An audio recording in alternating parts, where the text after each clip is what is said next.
Até o presente momento, nós trabalhamos com bancos de dados ou com tabelas perfeitamente estruturadas, onde nós conhecemos perfeitamente as linhas e as colunas de nossas tabelas. São os nossos datasets. Mas existem muitos tipos de dados que não são tão organizados dessa forma. Nós chamamos de dados não estruturados. Um tipo de dado não estruturado é o tipo texto. E nós vamos ver nesse vídeo rapidamente como preparar um texto, como preparar um conjunto de dados organizados na forma de um texto para que possamos fazer experimentos de machine learning usando esse texto. Vamos lá.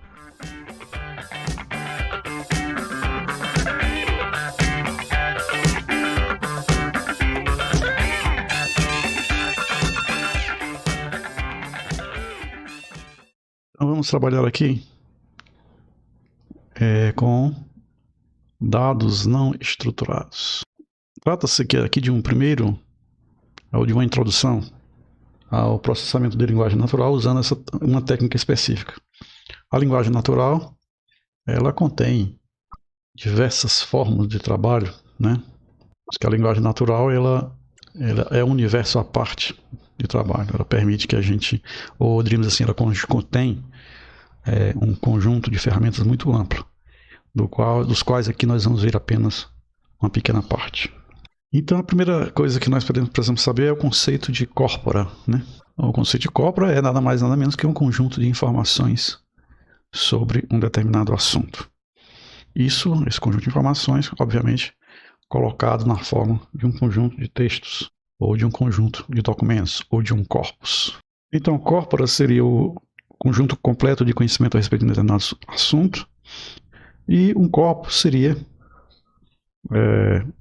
um conjunto de documentos a respeito de um assunto também, sendo que a palavra corpora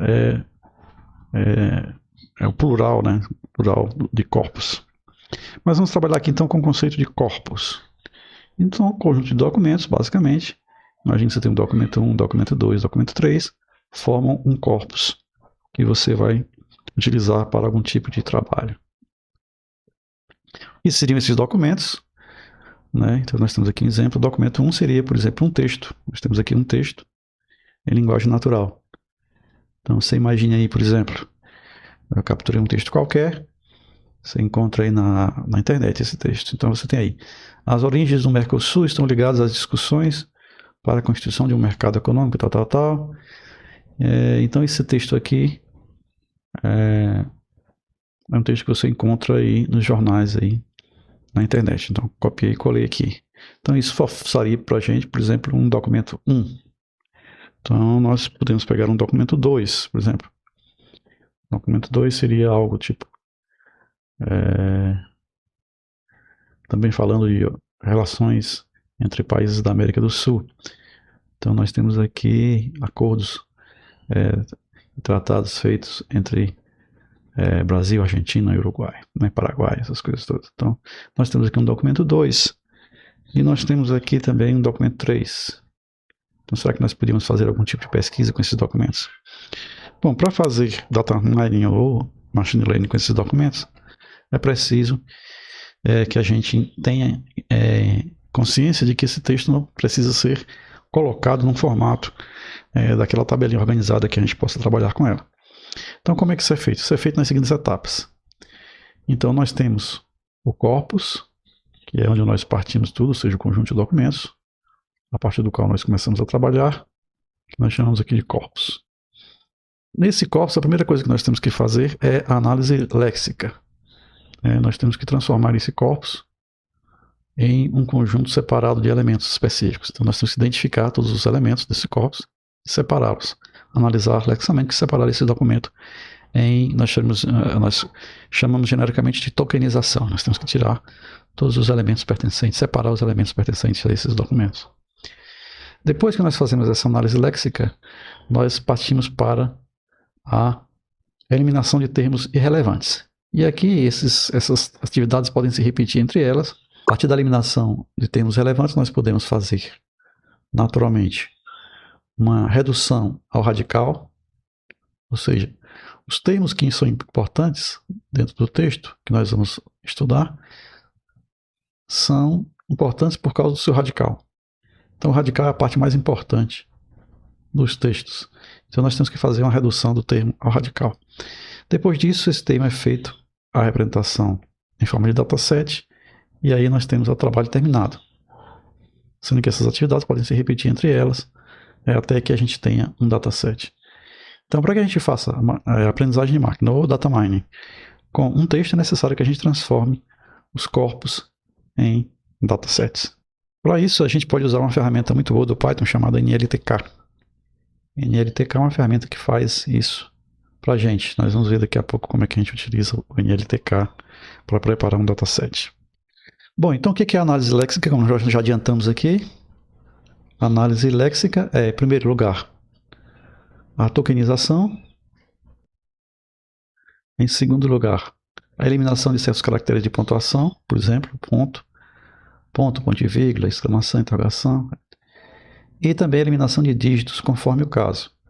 Conforme o caso, porque às vezes o dígito ele é importante para a compreensão do texto, e às vezes ele não é tão importante assim para a compreensão do texto. Às vezes ele é fundamental, às vezes não. Na maioria dos casos não, então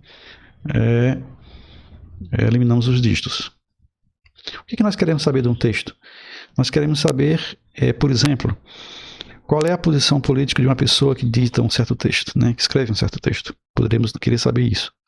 Ou poderíamos querer saber se esse texto ele defende, ele é a favor ou ele é contra uma certa ideia específica. Nós podemos saber isso também a respeito do texto, analisando os radicais que estão presentes lá. Então, uma série de perguntas que nós possamos fazer a respeito do texto podem ser feitos utilizando as técnicas básicas de Machine Learning. Bom, um texto ele contém muitas palavras que são chamadas palavras irrelevantes, né? Essas palavras irrelevantes também recebem o nome de stop words, né? O que são stop words? São palavras que estão lá para fazer conexões entre outras palavras, para fazer o texto ser fluido, né? Para tornar o texto compreensível. Então, palavras como as preposições, os conectivos, né? O i, o a, o mais, o qual. Aqui nós temos o a, o que, o ei, o nem, as suas, meus. Todas essas palavras aqui são palavras que sozinhas não têm significado nenhum. Elas estão ali para fazer ligações entre outros termos no texto, para dar fluidez ao texto. Então essas palavras são chamadas de stop words. E obviamente, para nós formarmos o nosso dataset, essas palavras também são eliminadas. Eliminando os termos de acentuação, assim, os sinais gráficos, eliminando também os stop words, nós ficamos com um conjunto de termos que aí nós temos que reduzir também ao seu radical. Então, normalmente, os termos são reduzidos ao radical pela remoção dos afixos. Então, nós temos aqui um conjunto de termos já reduzidos aos seus radicais, retirando-se os prefixos e os sufixos. Observe que essas retiradas de prefixos e sufixos podem não estar de acordo com o que o seu professor de português te falou na sala de aula, mas está de acordo com a frequência com que essas palavras são utilizadas, com a frequência com que os afixos e sufixos vão modificando cada uma dessas palavras. Então, a palavra par, P-A-R-T, por exemplo, pode ter parte, partido, partiu, não partiu, né? Ela pode não ser exatamente um radical clássico, mas é um radical do ponto de vista de que a partir dela nós temos aí inúmeros outros termos que são formados a partir desse radical. O que nós temos que fazer é uma representação vetorial dos nossos documentos. Essa representação vetorial pode ser ou não por frequência. Nós podemos utilizar a frequência ou não. O que significa? Significa que nós temos aqui as listas de documentos e aqui nós temos os termos em sua raiz, né? As raízes. Então, com exemplo aqui comercial, sucede aqui, merc, as diversas raízes, group e assim por diante. Então, dentro do nosso conjunto de documentos, aquela raiz pode aparecer de 0 a n vezes. Nós podemos guardar um registro no nosso dataset. Esse aqui é o nosso dataset, né? se ele aparece, nós podemos colocar 1 apenas para registrar que ele aparece, ou podemos colocar a frequência com que ele aparece. No caso aqui, ele aparece 2 vezes no documento 0. O radical estabelece. Então, nós podemos usar 2 estratégias para fazer essa representação vetorial, para fazer nesse dataset. Nós colocamos o fato de aparecer ou não, ou a frequência com que ele aparece. Quando nós não colocamos a frequência com que ele aparece, então nós dizemos que a nossa representação vetorial ela é simplesmente binária, né? Então nós temos aqui o vetorial binário para representar apenas o fato de que o indivíduo aparece ou não. Então nosso objetivo, antes de fazer o machine learning, é simplesmente construir esse dataset para que a partir daí a gente possa usar qualquer um daqueles outros algoritmos, árvore de decisão, algoritmos estatísticos, até mesmo vizinho mais próximo, K-vizinhos mais próximos, algoritmos classificadores elementares, assim por diante. Então, todos os algoritmos de classificação podem ser utilizados uma vez que a gente tenha esse dataset definido. Então, como é que se calcula a frequência? A primeira coisa é que os estudiosos eles verificaram que, obviamente, que a importância do termo ela é associada de alguma forma à frequência, mas não é associada exatamente à quantidade de vezes que ele aparece, ou seja, a frequência. Então, a frequência com que um termo aparece é simplesmente a soma, todas as vezes que ele aparece, dividido pelo número de termos total. Então, nós temos aqui a fórmula da frequência do termo. Mas, às vezes, existem termos que são muito usados porque a língua ela uma pessoa que escreveu tem uma língua pobre e escreve pobremente e repete muitos termos. E às vezes, e nem sempre esse termo é importante por causa da sua repetição. Às vezes é o contrário. O fato de aparecer pouco significa que aquele termo tem uma certa importância, ou tem uma importância maior. Então esse termo aqui não é diretamente proporcional. A frequência não é diretamente proporcional à importância. E nem o inverso da frequência. Então, a outra medida que foi desenvolvida, além da frequência com que o termo aparece, ou seja, a soma com que os termos aparecem dividido pelo número de termos, foi feita uma outra medida chamada o log da razão entre o número total de documentos dividido pelo número de documentos que contém o termo. Isso aqui é chamado de a frequência inversa de documentos. Frequência de documentos inversa. Então nós temos 2 medidas. A frequência com que o termo aparece, que é a soma das vezes que o termo aparece dividido pelo número de termos, e a frequência dos documentos inversa é o número total de documentos dividido pelo número de documentos que contém o termo, tirado o logaritmo disso. Então, a partir em torno de 1950, alguns estudiosos da área de processamento de linguagem natural, eles desenvolveram e descobriram que há uma relação entre a importância daquele termo e essas 2 medidas, né? Então a ideia é que existe um limite mínimo e máximo, né?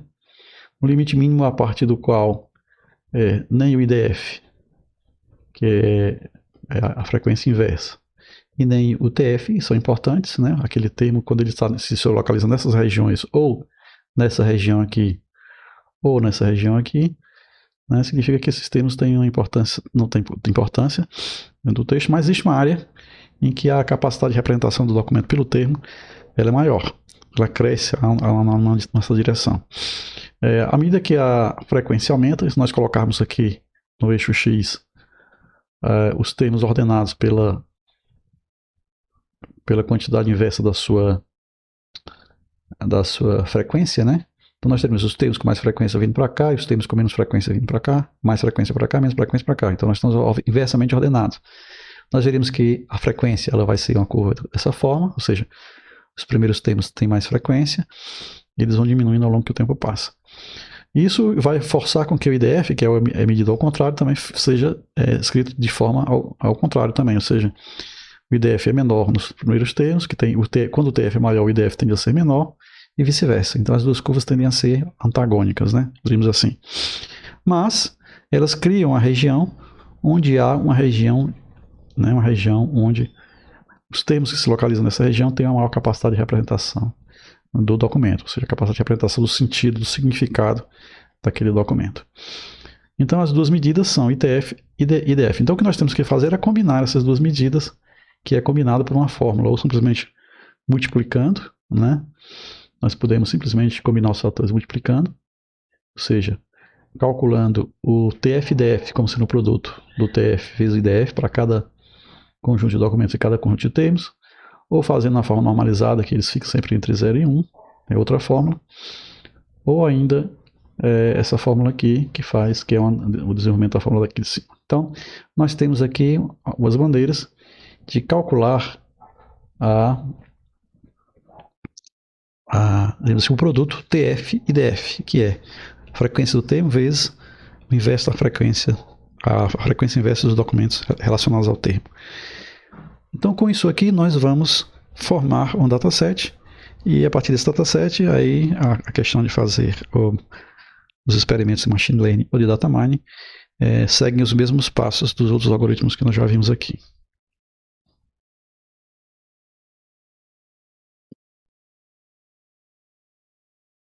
Aqui no nosso notebook, processar os nossos dados. A primeira coisa, vamos importar um pacote NLTK, obviamente, além dos pacotes que nós já utilizamos corriqueiramente para machine learning, caso NumPy, scikit-learn, etc. Tal. Temos que usar o pacote NLTK. Após importar, nós vamos executá-lo uma só vez, o comando nltk.download. Ele vai se responsabilizar pela instalação de certas rotinas e funcionalidades. E a gente tem que fazer isso apenas uma vez. Então, vamos rodar aqui, já foi feito. Vamos rodar apenas o import NLTK aqui. Observe que quando você usar o NLTK Download, ele vai abrir essa janela, onde você vai ter que escolher o corpora que você vai utilizar para a sua linguagem específica. Então, você escolhe aqui, no caso eu escolhi todos aqui, e espero que ele faça o download e instale todo esse material aqui. Então é só lembrando que quando você rodar o download, ele vai abrir essa janela, você tem que procurar por ela.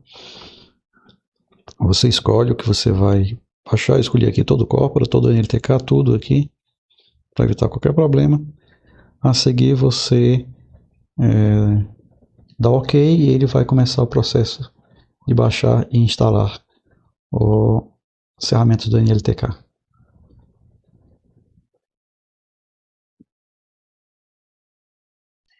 E aqui nós temos os nossos documentos. Aquele mesmo documento que nós colocamos no primeiro slide. Está aqui o doc1, vamos executar. O doc2 é o segundo documento que nós colocamos no slide. Um grande trecho, uma grande string. E também o terceiro documento que está aqui. Bom, então nós vamos usar o NLTK. Algumas funções até nem precisam do NLTK. Por exemplo, a função para criar os tokens, a gente faz simplesmente com o comando do próprio Python, que é o split, né? Então nós vamos criar uma lista com tokens, a primeira lista de tokens 1, que é a lista dos tokens do documento 1, a lista de tokens do documento 2, a lista de tokens do documento 3. Então com isso aqui, para evitar erros aqui, vamos executar cada um dos documentos. Pronto, aqui a gente vai ficar as listas de tokens. E aqui embaixo nós temos a lista dos tokens 1, né? Está aqui tudo separado. Bom, agora a gente pode calcular, usar o NLTK efetivamente para algumas coisas. Por exemplo, para calcular a distribuição de frequência, ou seja, a frequência com que cada um dos elementos que estão nos tokens 1 aparece. Então nós podemos fazer esses cálculos, né, e temos a resposta aqui embaixo. Nós temos a resposta aqui na forma gráfica, né?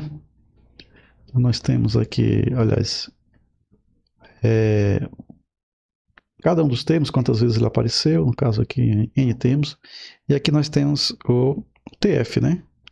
Que é a frequência dos termos, desde os que aparecem mais vezes até o que eles aparecem menos vezes. Então, de 6 vezes ou maior, ele vai baixando aqui até uma vez alguns termos, como comércio, livre, estabelecer, assim por diante. Com isso aqui, a gente pode calcular a diversidade léxica, né? Já fizemos isso aqui, 13, 14. Vamos diminuir aqui o tamanho da figura. Com isso aqui, a gente pode calcular a diversidade léxica. A diversidade léxica, ela é simplesmente a razão entre o comprimento do texto sem palavras repetidas, dividido pelo comprimento do texto com todas as palavras repetidas, a palavra total. Então nós temos aqui uma função para calcular a diversidade léxica e podemos calcular ela aqui, que deu, nesse caso, desse doc1, primeiro texto, deu 0,084. Nós temos o tokenize aqui com o próprio Python, né, com a função split, mas o NLTK também tem a função para fazer o tokenizing, que aparenta uma vantagem, porque ele já consegue entender quais são as palavras que existem na língua que você disser, no caso a língua portuguesa. Então vamos fazer um tokenize aqui, usando a língua portuguesa. Então ele já está feito aqui, ele já calcula para a gente. Nós temos aqui a tokenização do documento 1 em português. Então está aqui. E ele fez aqui um word tokenize, né? Ele tirou exatamente as palavras, o que ele considera como sendo uma palavra do texto. Então, ele tira coisas estranhas também, como o 5, por exemplo, aparece aqui, os números são retirados, as datas e uma série de coisas aqui, ele faz esse tokenize para a gente. Então, nós temos aqui do documento 1, nós vamos fazer aqui também do documento 2. Aqui nós temos na verdade não é o documento 2, aqui nós temos duas funções diferentes. Aqui é o word tokenize, tira as palavras, né? Nós temos aqui o NLK tokenize, que é outra função que separa os períodos, né? Então, se aqui nós temos o word tokenize para separar os períodos, nós temos aqui uma outra função que separa os períodos. Então, usando essa função aqui, a gente vai ter coisas do tipo um período inteiro. As origens do Mercosul estão ligadas à distribuição do mercado econômico regional para a América Latina. Tá, aqui foi o primeiro período. Aí depois nós temos, aliás, não, isso aqui ainda é o período vem até aqui, né? Então ele separa o texto em períodos, né? Então no caso aqui talvez o Word Tokenizing para a gente seja mais útil, né? Bom, e aí a gente tem que criar uma função para remover dos tokens aquilo que a gente não quer. Então nós vamos começar aqui a trabalhar com a nossa primeira lista de remoção. É simplesmente apagar, usamos aqui a própria função del, apagar dessa lista de tokens tudo que a gente tem numa lista de remoção. Essa função aqui vai ser chamada aqui também. Nós temos duas funções remover, uma remove de uma forma usando o del, a outra aqui vai usar uma própria função remove, né? Então são duas formas diferentes. O importante é que você tenha qualquer que seja a função que você use. Qual é a lista que nós temos que remover? Aqui nós temos uma lista de elementos que nós vamos remover. O que nós vamos remover? Vamos remover ponto, ponto e vírgula, pontos de exclamação, aspas, parênteses, colchetes, chaves, barras, barra vertical vindo e voltando, aspas simples à esquerda, aspas simples à direita, aspas duplas, e por aí vai. Então nós temos aqui uma grande lista de elementos que nós vamos remover. Está aqui uma string de elementos a remover dos nossos tokens. Então aqui nós aplicamos a função, né? E aqui nós temos já a lista de elementos com a remoção já realizada, a primeira remoção já realizada. Vamos também criar uma função para remover dígitos.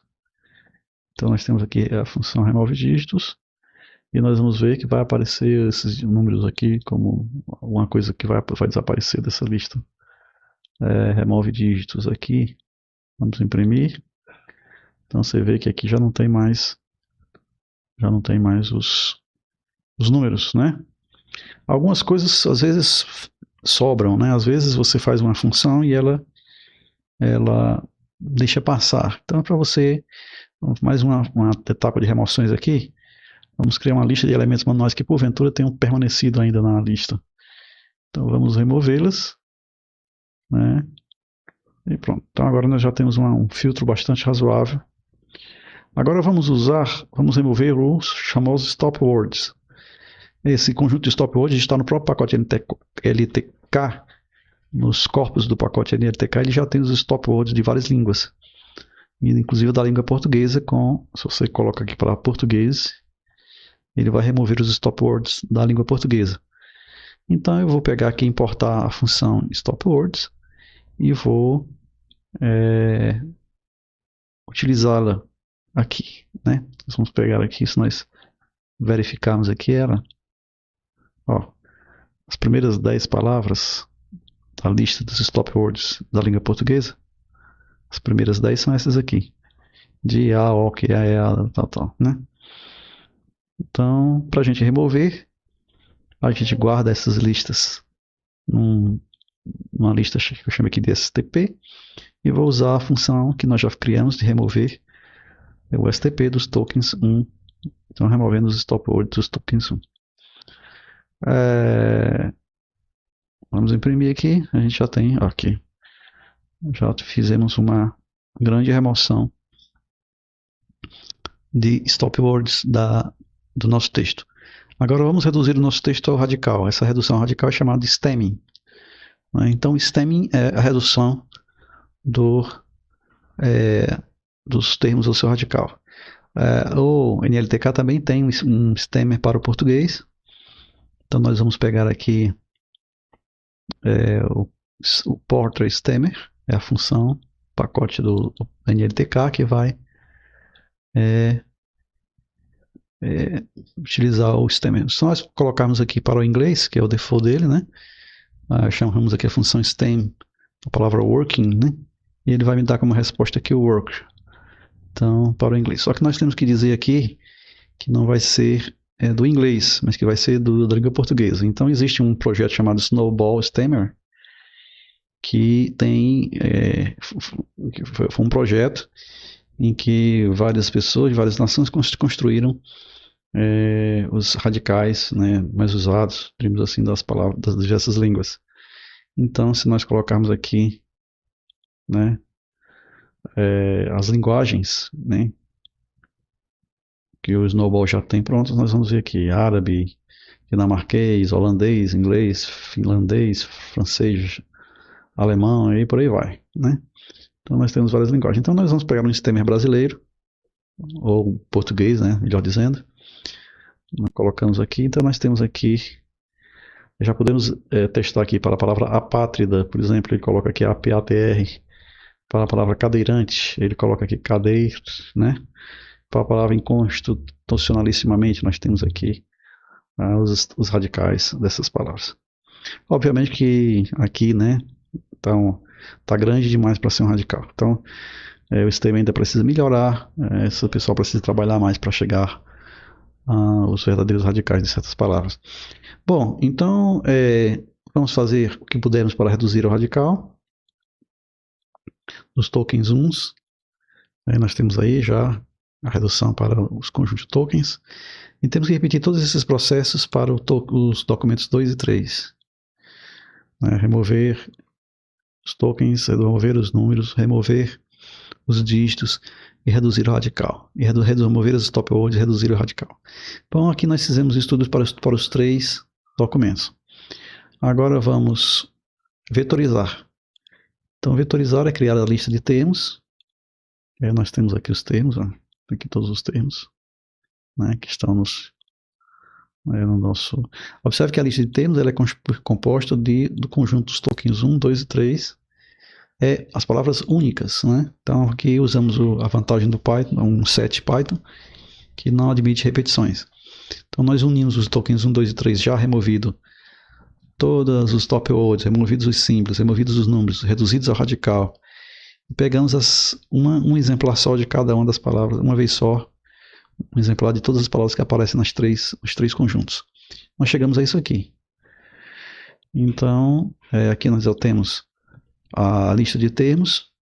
Agora, vamos ver a distribuição de frequência, tá, o F1 e tal. Então, F2 e F3 para tokens 1, 2 e 3. Nós, por exemplo, queremos saber a distribuição de frequência da palavra ALAD. Então, aparece aqui uma vez se a gente quiser. Bom, e a gente criou o dataset com as frequências e a lista de tokens. Vamos criar. Criamos o dataset de frequência. Vamos imprimir isso aí. Aí nós temos aqui, ó, Então, para alguns termos, né? Então, temos Carbon, Segu, 2, Man, Sei, aqui, vários termos aqui. Nós temos no doc 0 aqui as frequências. Nós temos no doc 1 embaixo, doc 0, frequências do doc 0. Nós temos aqui as frequências do doc 1.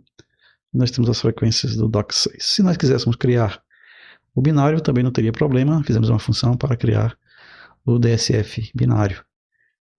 Então, aqui nós temos, para os mesmos termos, o DSF binário. Agora podemos utilizar, ao invés de um DSF binário, podemos utilizar aquele termo, TFDF. Então, o NLTK já permite que a gente faça o corpus, né, já com o TFDF. Vamos calcular aqui. O TF para a palavra comercial nos tokens 3, podemos calcular aqui. O IDF, né, o TF e o IDF. Então, vetorizando com o TFDF, vamos rodar aqui. Então, aqui são os nomes, né, dos termos. Aqui são as matrizes criadas com TFDF. Né? Aqui são as matrizes finais, né? TF e IDF, os 3 corpos. Pronto, então nós temos aqui os datasets pronto, seja por frequência, seja usando o TF-IDF e seja usando o vetorizado normal. A partir desses datasets, né, seja qual for a nossa escolha de trabalho, nós passamos para o próximo passo, que é a classificação do texto. Então, aproveite isso aí e daqui por diante o trabalho é seu.